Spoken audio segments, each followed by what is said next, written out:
السلام عليكم ورحمة الله وبركاته، اخواتي وحبايبي في كل مكان. هنتكلم النهارده في حلقتنا ان في دوري ابطال اوروبا واهم المباريات اللي هتلعب النهارده والدوري المصري وفوز النادي الاهلي وكده.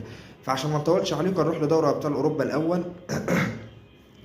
زي ما انتم عارفين ان النظام في دوري ابطال اوروبا اختلف. يعني ايه؟ يعني كله بيلاعب كل فريق بيتعمل له قرعه ويشوف الفرق اللي بيواجهها ايه، وفي فرق بتلعب بره ارضها بس ما بتلعبش الفريق. يعني مثلا نفترض ريال مدريد لعب ليفربول على ارض ليفربول، ريال مدريد ما يستضيفش ليفربول. خلاص بقى انت على حسب القرعه وعلى حسب الماتشات المتحدده، لان كل واحد على ما اعتقد بيبقى ليه 8 ماتشات. فبعد ال8 ماتشات دول بتشوف تصنيفك ايه في المجموعه. بيبقى كل مجموعه واحده بس كل فريق بيبقى ليه عدد ماتشات معينه وعدد فرق معينه على حسب القرعه. يعني من الاول للثامن بيصعد مباشره لدور ال 16، ومن التاسع لل 24 بيلعبوا بعض ذهاب وعوده.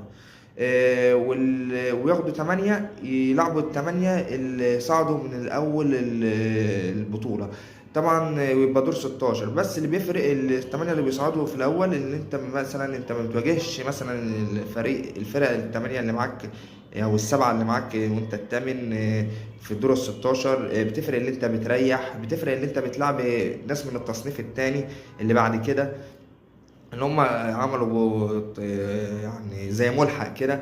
ده بالنسبه لدوري ابطال اوروبا. فعشان كده النهارده اخر جوله في دور المجموعات في دور المجموعه واحده يعني في المجموعه واحده لدوري ابطال اوروبا. والماتشات النهارده هتكون في تمام الساعه 10 مساء بتوقيت القاهره. كل الفرق هتلعب كله، عشان في فرق مش هتصعد اصلا من اول الثمانيه، وفي فرق مش هتصعد لدور ال 16. ففي ماتش واحد وتعادل واحد ممكن يصعد فريق ويهبط فريق. فعشان كده خلوا الماتشات كلها في توقيت واحد في 10 مساء بتوقيت القاهره النهارده 26 عفوا 28 1 2026 الاربع. ده بالنسبه لدوري ابطال اوروبا. بالنسبه للدوري المصري، وبعد فوز النادي الاهلي على وادي دجله واداء ولا اروع بخلاف المباراه الاولى اللي كانت امام يانجا افريكانز وكان الاداء كان اقل من كده، وفوزوا على وادي دجله 3-1. بالنسبه لماتشات الدوري المصري النهارده في الخامسة مساء اهم المباريات الزمالك هيلاعب بتروجيت طبعا، وفي الثامنة مساء بيراميدز هيلاعب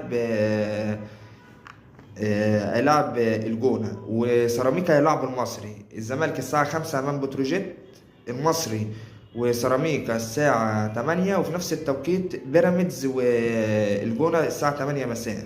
دي بالنسبة لأخبار يعني الماتشات وكده. بالنسبة للمهاجم الأجنبي لسه الأهلي ما حسمش، في كلام طلع على كاموش المهاجم الانجولي، بس لسه لغايه دلوقتي مفيش يعني حاجه رسميه. اللي خلصوا النادي الاهلي النهارده وهو راضي وهو هادي رياض، وهيعلن عنه خلال ساعات.